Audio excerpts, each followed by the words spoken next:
Hello everyone, Mr.Google here, welcome to my next video. In today's episode I will show you guys a class guide for the buffed ASM1. The patch went live on PC as well, finally. And after the class guide I will show you guys a very nice gameplay. I played with, I think, 3 friends of mine. We all managed to get high score streaks, and including me, I managed to get 3 paladins, 3 warbirds, a bunch of system hacks and all the other good stuff. So let's jump straight to the class guide. In my case, I like to use the ASM1. I only have the regular version, so if you have a variant with extra damage, fire rate or range, that is magnificent. I do not have it. There is also a variant with another magazine in it, a drum mag or something like that. I haven't used that before, but that should be pretty nice to have as well. For the attachments, I like to use rapid fire because the gun does not have a lot of recoil, and when you combine it with rapid fire, it increases the fire rate by 25%. It does increase your hip fire accuracy box by a margin, but overall the increased fire rate makes up for it, so that's pretty good. For the second attachment, I like to use foregrip for the longer shots. In my case, with rapid fire, it's a little bit on the rough side when you're using iron sights in this case to get the harder kills. So yeah.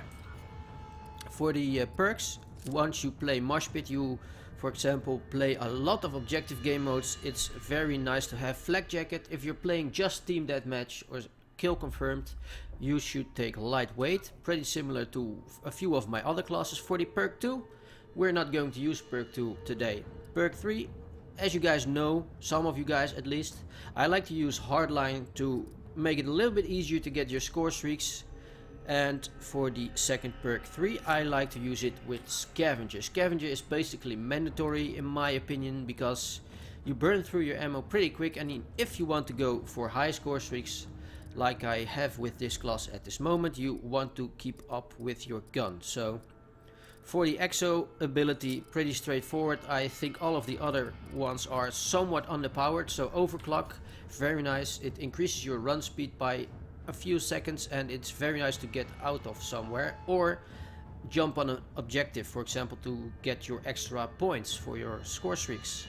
For the perk 1, I like to use UAV.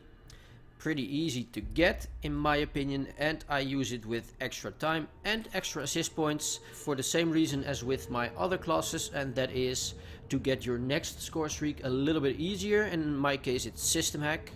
It requires 750 points with the extra assist points addition I added to it, and with Hardline you can deduct 100 points to all of these again. So yeah, Warbird is pretty straightforward, one of the best score streaks in game, if not the best probably.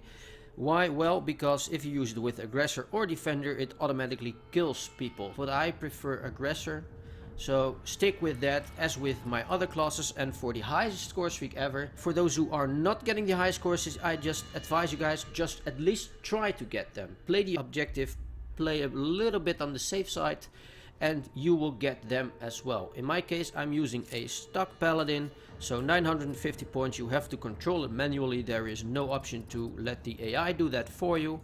But without further ado, let's go to the gameplay, and I hope you guys enjoy. Domination. So we're starting off with some Domination. I played this match with a bunch of friends of mine, which I know from school and in real life. I know them quite well, and I play quite a bunch of games with them, and I have a lot of fun doing that. Starting off with the ASM1. At this point I didn't have the rapid fire and the foregrip unlocked yet, but I do think this is the most fun gameplay to watch, so I hope you guys understand I chose this gameplay over the other ones simply because I managed to get 3 paladins in this game and 3 warbirds, and so do some of my friends. They also managed to get high score streaks. I just simply love to rock this gun, especially now it's patched. It's a lot better than the BAL. In my case, it really kind of feels like the pre-nerfed BAL or something like that, but with less recoil and a lower fire rate. If that even makes sense. Kind of derp around here a little bit, but I do manage to get him with the last or second last bullet in my clip. It was pretty fun, but as you can see, I almost have my system hack, or well, I even do have my system hack already.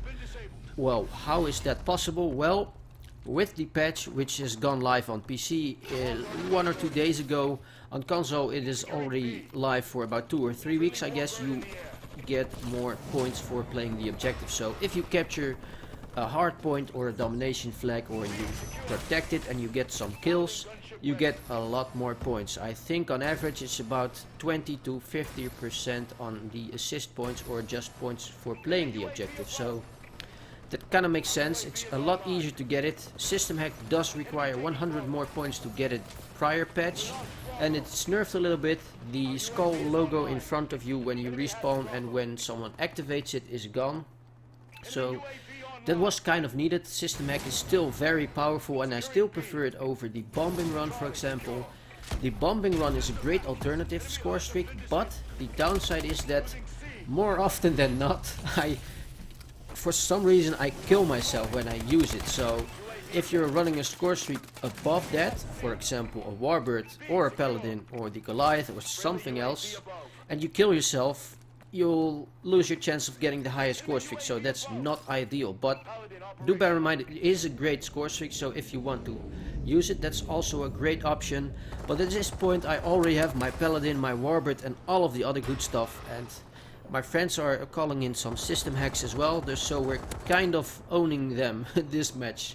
I believe this was the best, or if not the best match for everyone in my party. Some of my friends, one of them is Garula, the other one is Tenadem, and the other is Minion. So yeah, we had a lot of fun, and even with this patch there are also some performance improvements, at least for the PC version. If you're on console it already ran perfect from day one, so that's not something you would be interested in probably, but I'm going to tell the other guys who are watching and on playing on PC it nevertheless. So yeah, there are some performance optimizations. There's something else that helped as well. So my previous video about how to fix Call of Duty on the PC to get it working properly is going to get another episode, an updated version for this patch, and something else. In my case it's about Windows 8. Prior to this I was using Windows 7 64-bit, and I got it working properly. There was just one issue, and that was the Defender map would not load. And yeah, so I basically managed to get past that problem by installing Windows 8. It has a bunch of extra things which Windows 7 does not have, which will result into this game running a lot better on Windows 8. Hope that's well, I'll keep the details for you guys prior to the next episode, or for the next episode, sorry. So I'll save you from that. But if you haven't noticed this far in this gameplay, I already managed to get another paladin and warbird. I'm trying to camp it out just a little bit. Why? Well, simply because I do not want to lose the possibility, or the certain ability, that's not even a correct word, I know, but to get my highest score streaks. Well, I had a UAV in the air, 1, I had system air in the air 2, and I almost had my paladin again. So it would not be wise to go running out right there, risk yourself dying for just that moment. I'm not telling you guys you should go camp, you should not. You will get owned doing that as well, and you will not get a good gameplay, but at certain times it is a little bit more wise to just be a little bit more defensive, I guess, and so it's a little bit easier to get your highest score streaks. And yeah, I really like it. The previous game I played a lot, Call of Duty, I mean, was Black Ops 2.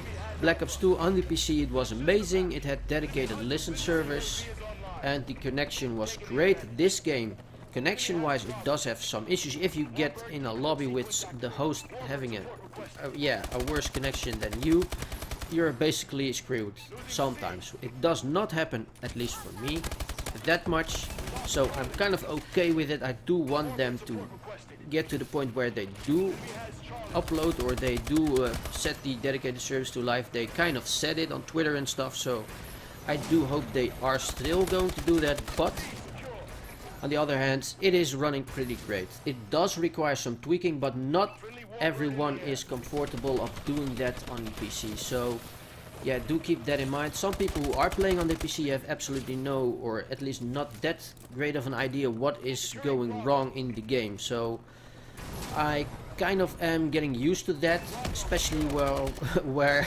a lot of games are going to be ported from the console to the PC. We see a lot of more ports coming to it, and some of them are not totally optimized, but at least when you get the settings right, this game runs great. That's something I'm glad about. And yeah, I just wanted to share that with you guys. So, well, I do have the question for the people who are playing on the console. Did you have some issues? How is it with the lag and stuff? I'm pretty curious because I do not own a console. I would like to have one. I do not know which of the two, PS4 or Xbox One, I don't know. Microsoft announced something that they want to combine the Xbox and PC gaming a little bit more. That's not clear yet. They will have a conference or something in January. I'm looking forward to that. I hope it would eventually be possible to have a special lobby where PC gamers and console gamers could be merged together. So, for example, only if they choose to. So it wouldn't be unfair to some people, at least some would think it is, when other people play on the PC and others would not. But if it is technically possible, I can't see why not. It probably should be. That would be a great thing. Less divided player base and stuff, because the PC player base is pretty small compared to console. Some of you might already know that. And sometimes if you want to play, for example, the classic modes without exo movement, good luck trying to find a game. But on all the popular game modes I have no issues in finding a great lobby. So that's kind of nice. For those who are not getting into good lobbies, make sure your NAT type is on open. For console it's type 1, 2 or 3 or something, but if you have it on moderate, you will not be matched made against people who have open, if I'm not mistaken. So you have to open up your ports manually in your router or modem. So it's kind of hard to do. I'm not really totally experienced with that, but for me, if I go on the internet with my internet cable instead of my wireless connection, I am good and I have the open connection. So not that many issues, so I'm glad about that. At this point the enemies already kind of forfeit and they left the game, at least most of them.